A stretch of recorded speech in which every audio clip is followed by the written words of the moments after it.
सुबह का समय था। सभी दुकानें सज चुकी थीं। उसी समय शहर के सबसे बड़े बैंक समृद्धि बैंक के दरवाजे की ओर एक बुजुर्ग व्यक्ति धीरे धीरे कदमों से बढ़ रहे थे, जिनका नाम था राम प्रसाद जी। जैसे ही दरवाजे के पास पहुंचे, दरवाजे पर खड़े गार्ड ने उन्हें ऊपर से नीचे तक घूरा। उसकी नजरों में साफ साफ लिखा था, तुम यहां क्या करने आए हो? राम प्रसाद जी ने उसकी तरफ ध्यान नहीं दिया और धीरे धीरे कांच का दरवाजा धकेल कर अंदर चले गए। अंदर जाते ही कर्मचारियों और ग्राहकों ने उन्हें अजीब नजरों से देखने लगे। सब उन्हें ऐसे देख रहे थे जैसे कोई गलत जगह पर आ गया हो। वह धीरे धीरे चलकर काउंटर की तरफ बढ़े। एक काउंटर पर पूछताछ लिखा था, जहां रितिका नाम की एक 30 साल की महिला बैठी थी। रितिका अपने काम से ज्यादा अपने फोन में व्यस्त थी। उसके चेहरे पर एक अजीब सी अकड़ थी। राम प्रसाद जी ने बहुत ही विनम्रता से कहा, बेटी, मुझे बैंक से पैसे निकालने थे। रितिका ने अपनी नजरों से घूर कर देखा। एक बूढ़ा आदमी साधारण धोती कुर्ते में, पैरों में घिसी हुई चप्पलें। रितिका ने मन ही मन सोचा, पेंशन के 2000 निकालने आया होगा। उसने बेरुखी से कहा, तो निकालो, मैं क्या करूं? जाओ उस काउंटर पर। बेटी, चेक से निकालने हैं। रितिका ने एक नकली हंसी हंसते हुए कहा, ओहो, चेक से? कितने निकालने हैं? 00 2000? मुझे RS 1 लाख नकद निकालने हैं। यह सुनते ही वह जोर जोर से हंसने लगी। उसकी हंसी इतनी तेज थी कि आसपास के लोग भी देखने लगे। क्या कहा? RS 1 लाख? अरे चाचा, सुबह सुबह मजाक करने आ गए क्या? तुम अपनी शक्ल देखिए आईने में। जिंदगी में कभी इतने पैसे एक साथ देखे भी हैं? भिखारी कहीं के। चलो निकलो यहां से। मेरा और बैंक का टाइम खराब मत करो। राम प्रसाद जी का चेहरा अपमान से लाल हो गया। उन्होंने कांपती आवाज में कहा, बेटी, तुम ऐसी बातें क्यों कर रही हो? मेरा खाता इसी बैंक में है। तुम बस एक बार चेक तो देख लो। रितिका अब चिल्लाने लगी थी, मुझे नहीं देखना कोई चेक वेक। तुम्हारी हिम्मत कैसे हुई इतने बड़े बैंक में घुसने की? यह बैंक तुम जैसे भिखारियों के लिए नहीं है। यहां शहर के बड़े बड़े लोग आते हैं। तुम्हारी तो औकात भी नहीं है यहां खाता खोलने की। पता नहीं कौन चपरासी था जिसने तुम्हारा खाता खोल दिया।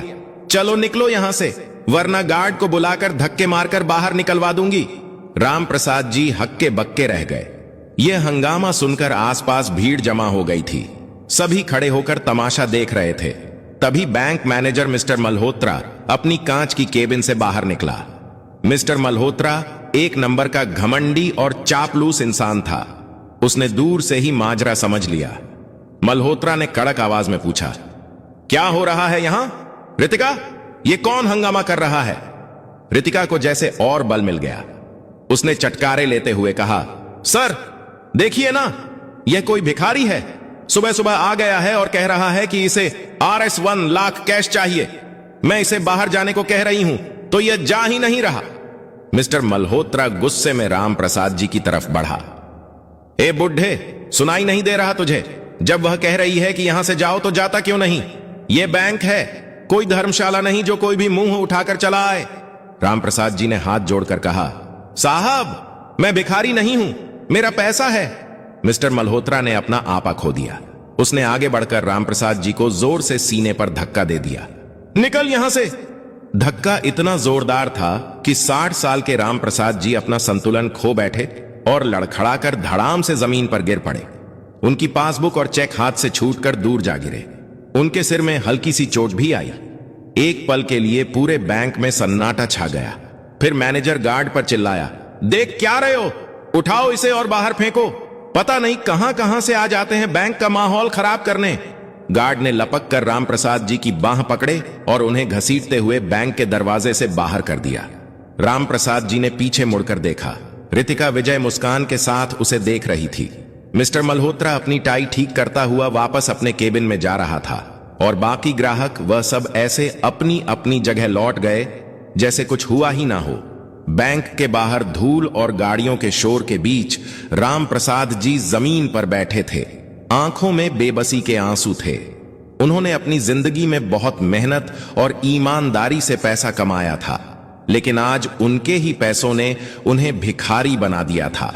वह अब वहां से उठकर धीरे धीरे घर की ओर पैदल ही चलने लगे।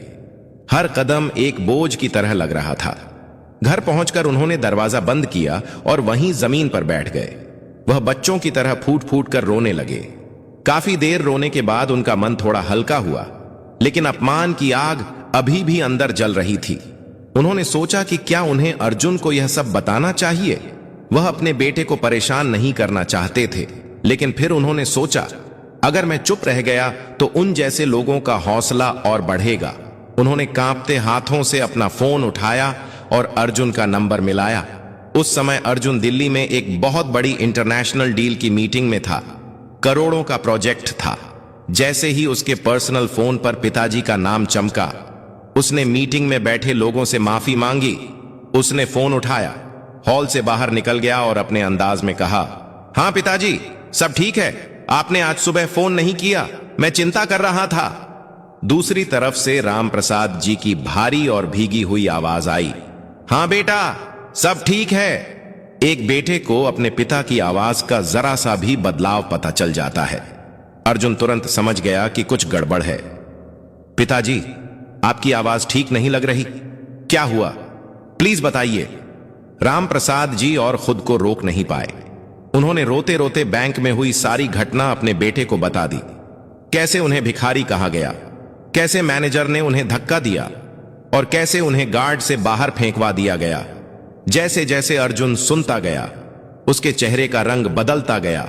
फोन पर राम प्रसाद जी की सिसकियां सुनकर उसका दिल टूट गया। पिताजी, आप बस शांत हो जाइए, प्लीज आप रोइए मत, मैं अभी आ रहा हूं। नहीं बेटा, तू अपनी मीटिंग कर, मैं ठीक हूं, बस मन हल्का करना था इसलिए बता दिया। नहीं, अर्जुन की आवाज में एक ऐसी दृढ़ता थी जिसे कोई काट नहीं सकता था। कोई मीटिंग, कोई डील मेरे पिता के सम्मान से बड़ी नहीं है। मैं पहली फ्लाइट से वापस आ रहा हूं, आप बस दरवाजा बंद करके आराम कीजिए, अब जो भी करना है मैं करूंगा। अर्जुन ने फोन काटा और वापस मीटिंग रूम में गया। उसने सबसे माफी मांगी। बिना किसी और की सुने वह मीटिंग से बाहर निकल गया। उसने तुरंत अपने असिस्टेंट को मुंबई की पहली फ्लाइट बुक करने को कहा और अपनी कार से सीधा एयरपोर्ट के लिए निकल गया। रास्ते भर उसके दिमाग में अपने पिता का रोता हुआ चेहरा और बैंक कर्मचारियों के घमंडी चेहरे घूम रहे थे। अर्जुन ने मन ही मन फैसला कर लिया था, वह उन लोगों को सिर्फ सजा नहीं देगा, बल्कि उन्हें एक ऐसा सबक सिखाएगा जो वह अपनी पूरी जिंदगी नहीं भूल पाएंगे। और यह सबक वह अपने तरीके से सिखाएगा, शांति से, लेकिन पूरी ताकत से। देर रात जब अर्जुन घर पहुंचा तो उसने देखा कि उसके पिता सोफे पर ही बैठे बैठे सो गए थे। उनके चेहरे पर अभी भी उदासी और थकान थी। अर्जुन ने धीरे से उनके कंधे पर हाथ रखा। राम प्रसाद जी हड़बड़ाकर उठ गए। अपने बेटे को सामने देखकर उनकी आंखों में फिर से आंसू आ गए। अर्जुन ने उन्हें गले से लगा लिया। बस पिताजी, अब और नहीं, आप आराम कीजिए, कल हम एक साथ उस बैंक में जाएंगे। राम प्रसाद जी ने कहा, नहीं बेटा, अब हमें वहां जाने की क्या जरूरत है, मैं उस बैंक में अब कभी कदम नहीं रखूंगा। अर्जुन ने उनके हाथ पकड़ते हुए कहा, जाना होगा पिताजी, यह सिर्फ आपके अपमान की बात नहीं है, यह उस घमंड को तोड़ने की बात है। हमें जाना होगा ताकि आइंदा वह किसी और के पिता के साथ ऐसा करने की हिम्मत ना करें, और हम वैसे ही जाएंगे जैसे आप आज गए थे, बिल्कुल साधारण कपड़ों में। राम प्रसाद जी अपने बेटे के चेहरे पर दृढ़ संकल्प देखकर चुप हो गए। अगली सुबह अर्जुन ने एक साधारण सी कॉटन की पैंट और एक मामूली सी शर्ट पहनी। पैरों में उसने भी चप्पलें डाल ली। अर्जुन ने अपने ड्राइवर को भी छुट्टी दे दी थी। उसने एक ऑटो रिक्शा रोका और दोनों बैंक की तरफ चल दिए। बैंक में आज भी वही माहौल था, वही चमक दमक, वही अमीर लोग। अर्जुन और राम प्रसाद जी जैसे ही अंदर घुसे, कल की तरह ही सबने उन्हें घूरना शुरू कर दिया। अर्जुन ने अपने पिता का हाथ कसकर पकड़ लिया, जैसे उन्हें हिम्मत दे रहा हो। वह सीधे उसी काउंटर पर गए जहां रितिका बैठी थी। रितिका आज भी अपने फोन में लगी हुई थी। अर्जुन ने बहुत ही विनम्रता से कहा, मैडम, हमें पैसे निकालने हैं। रितिका ने नजर उठाकर देखा, कल वाला बूढ़ा आदमी आज अपने साथ एक लड़के को भी ले आया था। उसने रब से कहा, ओ, तो तुम फिर आ गए, आज अपने बेटे को भी ले आए हो शिकायत करने। सुनो, यहां कोई सुनवाई नहीं होगी, चलो निकलो यहां से। अर्जुन मुस्कुराया, मैडम, हम शिकायत करने नहीं आए हैं, हम पैसे निकालने आए हैं। ये मेरे पिताजी का चेक है, प्लीज इसे प्रोसेस कर दीजिए। रितिका ने चेक हाथ में लिया और अमाउंट देखकर फिर से हंस पड़ी। कल बात मजाक कर रहा था, आज बेटा भी शुरू हो गया। RS 1 लाख कहां से लाओगे इतने पैसे? जाओ पहले अपने खाते में RS 10 तो जमा करवा लो। आसपास के लोग फिर से हंसने लगे। राम प्रसाद जी का चेहरा फिर से उतर गया, लेकिन अर्जुन बिल्कुल शांत था। उसने कहा, मैडम आप बस एक बार कंप्यूटर में अकाउंट नंबर डालकर बैलेंस चेक कर लीजिए, आपकी सारी गलतफहमी दूर हो जाएगी। रितिका ने चेक फेंकते हुए कहा, मेरे पास फालतू टाइम नहीं है तुम जैसे लोगों के लिए। जाओ मैनेजर साहब से मिलो, वही करेंगे तुम्हारा हिसाब। उसने सोचा कि मैनेजर इन्हें भी कल की तरह ही धक्के मारकर निकाल देगा। अर्जुन ने शांति से कहा, ठीक है, हम मैनेजर साहब से ही मिल लेते हैं। वह अपने पिता को लेकर मैनेजर के केबिन की तरफ बढ़ा। केबिन के बाहर बैठे चपरासी ने उन्हें रोक लिया। कहां जा रहे हो? साहब अभी बिजी हैं। अर्जुन ने कहा, हैं, उनसे मिलना है, जरूरी काम है, अपॉइंटमेंट है। चपरासी ने अकड़ कर कहा, नहीं, तुम दोनों जाओ वहां बैठो जहां वेटिंग एरिया है, साहब फ्री होगे तो बुलाएंगे। अर्जुन अपने पिता के साथ उस कोने में जाकर बैठ गया। वह देख रहा था कि कैसे अमीर दिखने वाले लोग बिना अपॉइंटमेंट के सीधे अंदर जा रहे थे और उन्हें कोई नहीं रोक रहा था। आधा घंटा बीत गया, 1 घंटा बीत गया। मैनेजर मल्होत्रा अपनी केबिन से कई बार बाहर आया, दूसरे ग्राहकों से हंस हंस कर बात की, लेकिन उसने अर्जुन और उसके पिता की तरफ देखा तक नहीं। राम प्रसाद जी अब परेशान हो रहे थे। बेटा चल यहां से, मुझे और अपमान नहीं सहना। अर्जुन ने उनका हाथ दबाया। बस 5 मिनट और पिताजी, सब ठीक हो जाएगा। 1 घंटे के इंतजार के बाद अर्जुन उठा। इस बार उसके चेहरे पर मुस्कान नहीं, बल्कि एक चट्टानी दृढ़ता थी। वह चपरासी को नजरअंदाज करता हुआ सीधा मैनेजर के केबिन का दरवाजा खोलकर अंदर चला गया। मिस्टर मल्होत्रा किसी से फोन पर हंस हंस कर बात कर रहा था। अचानक किसी को बिना इजाजत के अंदर आया देखकर वह भड़क गया। उसने चिल्लाकर कहा, तमीज नहीं है क्या? बिना पूछे अंदर कैसे आ गए?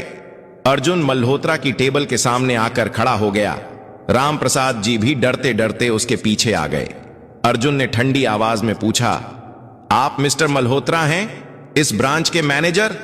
हां मैं ही हूं, तुम कौन हो? मल्होत्रा तुरंत चिल्लाने लगा, और तुम्हारी हिम्मत कैसे हुई मेरे केबिन में घुसने की? सिक्योरिटी को बुलाने की जरूरत नहीं है मिस्टर मल्होत्रा, वह आपकी मदद नहीं कर पाएंगे। अर्जुन की आवाज इतनी शांत और गहरी थी कि मल्होत्रा एक पल के लिए झिझक गया। मल्होत्रा अब थोड़ा घबरा गया था। क्या मतलब है तुम्हारा? तुम चाहते क्या हो? अर्जुन ने अपनी जेब से वहीं RS 1 लाख का चेक निकाला और उसे टेबल पर मल्होत्रा के सामने रख दिया। मैं चाहता हूं कि आप यह ट्रांजैक्शन पूरा करें। यह मेरे पिता श्री राम प्रसाद जी का चेक है। कल आपने इन्हें पहचानने से इनकार कर दिया था। मल्होत्रा ने चेक और फिर राम प्रसाद जी के चेहरे को देखा। ओह, तो यह कल वाला बुढ़ा है। सुनो लड़के, दिमाग खराब हो गया है क्या तुम्हारा? जब इसके खाते में पैसे ही नहीं है तो मैं ट्रांजैक्शन कहां से कर दूं? तुम जैसे लोग रोज आ जाते हैं टाइम खराब करने। चेहरे देखकर ही पता चल जाता है कि किसकी कितनी औकात है। मल्होत्रा ने चेक को बिना देखे ही किनारे फेंक दिया। अब चुपचाप यहां से निकल जाओ, इससे पहले कि मैं तुम दोनों को पुलिस के हवाले कर दूं। अर्जुन ने कहा, अनुभव, औकात, चेहरे पढ़ना, आपकी यही बातें तो मुझे यहां खींच लाई हैं मिस्टर मल्होत्रा। अर्जुन ने अपनी जेब से अपना फोन निकाला और एक नंबर डायल किया। हां विवान, तुम पूरी टीम के साथ बैंक के बाहर ही होना। ठीक है, अब अंदर आ जाओ। और हां, रीजनल हेड मिस्टर शर्मा और विजिलेंस डिपार्टमेंट को भी कॉन्फ्रेंस कॉल पर ले लो, उन्हें यह सब लाइव सुनना चाहिए। मल्होत्रा को कुछ समझ ही नहीं आया। ये क्या बकवास कर रहे हो? तभी केबिन का दरवाजा खुला और सूट बूट पहने 5-6 लोग अंदर आ गए। उनमें से एक ने आगे बढ़कर अर्जुन को एक फाइल दी। मल्होत्रा उन लोगों को देखकर और भी घबरा गया। अर्जुन ने अपनी कुर्सी खींची और मल्होत्रा की आंखों में आंखें डालकर बैठ गया। उसकी आवाज अब बिल्कुल बदल चुकी थी। उसमें एक मालिक का अधिकार था। मिस्टर मल्होत्रा, मेरा नाम अर्जुन है और यह जिन्हें कल आपने भिखारी कहकर धक्का दिया था, मेरे पिता श्री राम प्रसाद जी हैं और मैं अर्जुन इस समृद्धि बैंक का मेजॉरिटी शेयर होल्डर और मालिक हूं। मतलब जिस कुर्सी पर तुम बैठे हो जिस बैंक में तुम काम करते हो वह मेरा है और मेरे पिताजी का है। एक पल के लिए केबिन में मौत जैसा सन्नाटा छा गया। यह सुनते ही मैनेजर मल्होत्रा के पैरों के नीचे से जमीन खिसक गई। उसका मुंह खुला का खुला रह गया। माथे पर पसीने की बूंदें चमकने लगी। उसे अपने कानों पर यकीन नहीं हो रहा था। बाहर काउंटर पर बैठी रितिका भी यह सब देखकर हैरान थी। पूरा बैंक स्टाफ और ग्राहक अब केबिन की तरफ ही देख रहे थे। मल्होत्रा कांपती आवाज में बोला, सर, आप मजाक कर रहे हैं? अर्जुन की आवाज गूंजी, मजाक तो कल आप लोगों ने मेरे पिता के साथ किया था, जब आपने उन्हें भिखारी कहा था, जब आपने उन्हें धक्का देकर जमीन पर गिरा दिया था, जब पूरी दुनिया तमाशा देख रही थी। अर्जुन ने अपने साथ आए एक आदमी को इशारा किया। उसने एक लैपटॉप खोला और उस पर कल की सीसीटीवी फुटेज प्ले कर दी। पूरी घटना एक एक पल साफ साफ दिख रहा था। रितिका की हंसी, मल्होत्रा का धक्का, गार्ड का घसीटना, सब कुछ। यह फुटेज अब से कुछ ही मिनटों में हेड ऑफिस और न्यूज चैनलों तक पहुंच जाएगी। मिस्टर मल्होत्रा, और आपकी बर्खास्तगी के पत्र भी तैयार हैं। मल्होत्रा अब लगभग रोने वाला था। वह अपनी कुर्सी से उठा और सीधा राम प्रसाद जी के पैरों में गिर पड़ा। सर, सर, मुझे माफ कर दीजिए। मुझसे बहुत बड़ी गलती हो गई। मैंने आपको पहचाना नहीं। मैं गधा हूं, मैं जानवर हूं। प्लीज मेरी नौकरी मत लीजिए सर। मेरे छोटे छोटे बच्चे हैं। राम प्रसाद जी का दिल पसीज गया। उन्होंने अर्जुन की तरफ देखा, लेकिन अर्जुन की आंखों में कोई रहम नहीं था। जब तुम मेरे पिता को धक्का दे रहे थे, तब तुम्हें भी अपने बच्चे याद नहीं आए? माफी? तुम माफी किस बात के लिए मांग रहे हो? मुझे और मेरे पिता को पहचानने के बाद, या उस अपमान के लिए जो तुम हर उस गरीब और साधारण दिखने वाले इंसान के साथ करते हो जो तुम्हारे बैंक में आता है? अर्जुन खड़ा हुआ और उसने रितिका को अंदर बुलाने का इशारा किया। रितिका डरते डरते कांपते हुए अंदर आई। उसकी आंखों में आंसू थे। अर्जुन ने कहा, मैडम, आप तो चेहरे पढ़कर औकात बता देती हैं। बताइए आज मेरे चेहरे पर आपको क्या दिख रहा है? रितिका कुछ नहीं बोली, बस रोती रही। आप दोनों को सिर्फ इसलिए नहीं निकाला जा रहा कि आपने मेरे पिता का अपमान किया। आपको इसलिए निकाला जा रहा है क्योंकि आप उस कुर्सी के लायक नहीं हैं। बैंक का काम सिर्फ पैसे का लेन देन करना नहीं होता। उसका काम होता है लोगों को सेवा देना सम्मान के साथ। और आप दोनों ने इस बैंक के नाम और भरोसे को मिट्टी में मिला दिया है। अर्जुन ने अपने सीईओ की तरफ देखा और कहा, इन दोनों के टर्मिनेशन लेटर दो और 7 गार्ड को भी। मैं अपनी बैंक में ऐसे लोगों को एक पल भी बर्दाश्त नहीं कर सकता। फिर वह पूरे बैंक स्टाफ की तरफ मुड़ा जो अब तक केबिन के बाहर जमा हो चुके थे। आज जो हुआ वह आप सबके लिए एक सबक है। इंसान की कीमत उसके कपड़ों से नहीं, उसके किरदार से होती है। ग्राहक भगवान होता है, चाहे वह फटे कपड़ों में हो या सूट बूट में। अगर आज के बाद मुझे इस ब्रांच में किसी भी ग्राहक के साथ बदसलूकी की शिकायत मिली तो सिर्फ नौकरी नहीं जाएगी, मैं उसके खिलाफ कानूनी कार्यवाही भी करूंगा। पूरे बैंक में पिन ड्रॉप साइलेंस था। अंत में अर्जुन अपने पिता के पास गया। उसने उनके कंधे पर हाथ रखा। रामप्रसाद जी ने मल्होत्रा की तरफ देखा और बस इतना कहा, बेटा, हमने यह बैंक लोगों की मदद के लिए बनाया था, किसी का अपमान करने के लिए नहीं। याद रखना, दौलत आज है, कल नहीं रहेगी, लेकिन इंसानियत और संस्कार जिंदगी भर साथ देते हैं। यह कहकर अर्जुन अपने पिता को सहारा देकर बैंक से बाहर निकल गया। आज जब वह बाहर निकल रहे थे तो पूरा स्टाफ और सारे ग्राहक सिर झुकाए सम्मान में खड़े थे। बाहर आकर रामप्रसाद जी ने एक गहरी सांस ली। आज उनके आंसू अपमान के नहीं बल्कि गर्व के थे। उन्हें गर्व था अपने बेटे पर, जिसने न सिर्फ अपने पिता का सम्मान वापस दिलाया बल्कि पूरी व्यवस्था को एक जरूरी सबक भी सिखाया। दोस्तों, आपको यह कहानी कैसी लगी? हमें कमेंट्स में जरूर बताएं। और अगर आपको यह कहानी पसंद आई तो हमारे वीडियो को लाइक करें, शेयर करें और हमारे चैनल को सब्सक्राइब करना न भूलें, क्योंकि आपके सपोर्ट से हमें और भी बेहतरीन कहानियां लाने की प्रेरणा मिलती है। यह कहानी केवल मनोरंजन और शिक्षात्मक उद्देश्य से बनाई गई है। वीडियो में दिखाए गए सभी पात्र, नाम, घटनाएं और स्थान पूरी तरह काल्पनिक हैं। इनका किसी भी व्यक्ति, संस्था या वास्तविक घटना से कोई संबंध नहीं है। यदि किसी समानता का अनुभव होता है तो वह सिर्फ संयोग मात्र है। इस वीडियो का उद्देश्य किसी की भावनाओं को ठेस पहुंचाना या किसी की छवि को प्रभावित करना नहीं है। हमारा मकसद केवल समाज में सकारात्मक सोच और सीख फैलाना है। धन्यवाद। जय हिंद।